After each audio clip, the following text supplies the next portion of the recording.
సంపూర్ణంగా కూటమి కొనసాగడానికి మద్దతు ఇస్తున్నారు అన్నది చంద్రబాబు చెప్పిన క్లియర్ మెసేజ్ అనేది అయితే మనకు అర్థమవుతుంది. దానికి తగినట్టు ఆయన పొగడ్తలు అవి కూడా ఉన్నాయి.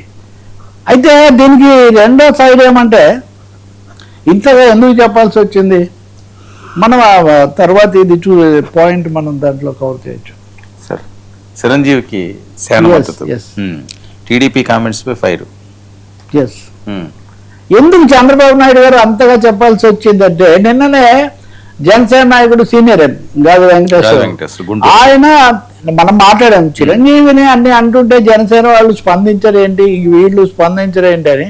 నిన్న ఆయన మీటింగ్ పెట్టి స్పందించారు. ఏం మాట్లాడినా మీరు తప్ప ఏమన్నారు, పరిశ్రమకు పెద్దగా 2 తెలుగు రాష్ట్రాల్లో ఉన్నాయనగా ఆయన మీరు కూడా అవార్డులు ఇవ్వండి, ప్రోత్సహించండి అని చెప్పారు. దాంట్లో ఆయన కొరిగేది ఏముంది, ఆయన్ను మీరు ఇష్టం వచ్చినట్టుగా మాట్లాడతారా? నేను నిజంగా కొన్ని చూసా, చాలా అగ్లీ కామెంట్స్ చేశారు చిరంజీవి మీద. చిరంజీవిని కొంతమంది అయితే చాలా చులకనగా చేయడము, కొన్ని లేనిపోయిన ప్రస్తావనలు, ఇవి చిరంజీవికి చాలా మనస్తాపం కలిగించాయని నేను మీకు సాధికారికంగా చెప్పగలను. నేను ఏం మాట్లాడాను, నా మీద ఇంతగా విరుచుకుపడుతున్నారు, మీరు కూడా అవార్డులు ఇవ్వండి. పక్క రాష్ట్రం అంటే తప్పే ఉంది దాంట్లో. పక్క రాష్ట్రం కాదు, నేను ఆంధ్రప్రదేశ్ అని పేరు తీస్తే అప్పుడు ఆంధ్రప్రదేశ్ అన్నారని కూడా అనేవాళ్ళు కదా. కాబట్టి పక్క రాష్ట్రమే కాదు, తెలుగు రాష్ట్రం అని కూడా నేను అన్నాను. అంటే నాకు తెలిసిందే, వచ్చింది నేను చెప్తున్నా.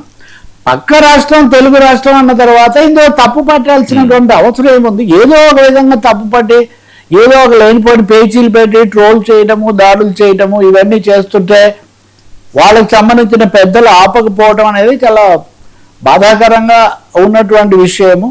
సరే, కందుల దుర్గేష్ అయితే ఎక్కడో అవార్డులు మేము కూడా ఇస్తామనేది ఒక మాట ఏదో చెప్పినట్టు ఉన్నారు. అది కొన్ని ట్రోల్ అవుతున్నాయి. కానీ ఈ సమయంలో జనసేన ఎందుకు మౌనం వహిస్తుంది అంటే గాది వెంకటేశ్వరరావు ఆయన సీరియస్గానే రియాక్ట్ అవుతూ, మీరు ప్రతిదానికి ఇలా చేస్తున్నారు, మేము కూటమి ఐక్యత కోసం 15 ఏళ్ళు కలిసి ఉండాలనే దానికోసం మేము మౌనం వహిస్తుంటే దాన్ని ఏదో తేలిగ్గా తీసుకొని మీరు ఇలా మాట్లాడతారా?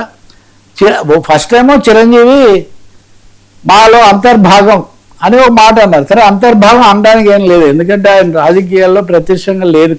కానీ వ్యక్తిగతం అయినప్పటికీ కూడా పవన్ కళ్యాణ్, చిరంజీవి మెగా కుటుంబం మీద ఎవరైనా కానీ నోరు పారేసుకుంటే మటుకు మేము వాళ్ళను వాళ్ళను వదిలిపెట్టే, ఉపేక్షించే ప్రసక్తి లేదు అని చాలా తీవ్ర స్థాయిలో ఆయన మాట్లాడారు. ఇవి నేను ఎందుకు చెప్తున్నానంటే, కూటమి ఏర్పడి కొన్ని నడుస్తున్న తర్వాత అప్పుడప్పుడు సమస్యలు వచ్చినప్పుడు ఈ స్థాయిలో జనసేన నుంచి స్పందన రావడం చాలా అరుదు. అంతకుముందు బొలిశెట్టి సత్య లాంటి వాళ్ళు కొన్ని సమస్యల మీద వాళ్ళు దూరం అయ్యారు, తాత్కాలికంగా రాజీనామా చేశామన్నారు.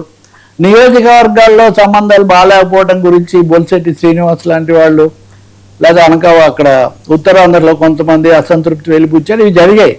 కానీ ఇక్కడ చిరంజీవి కూడా పిక్చర్లోకి వచ్చే విధంగా ఈ అసంతృప్తిని ఆయన స్పష్టంగా చెప్పారు. బహుశా చంద్రబాబు దృష్టిలో ఇవన్నీ ఉండొచ్చు. ఇంకో మాట కూడా అన్నాడు ఆయన, కాదు ఏమని, మీరు ఇలాగే చేస్తే మేము అన్ని విషయాలు అన్నీ పెట్టాల్సి వస్తుంది, అన్ని చర్చకు పెడితే ఇబ్బందికరమైనది వస్తుంది అన్నట్టుగా పరోక్షంగా.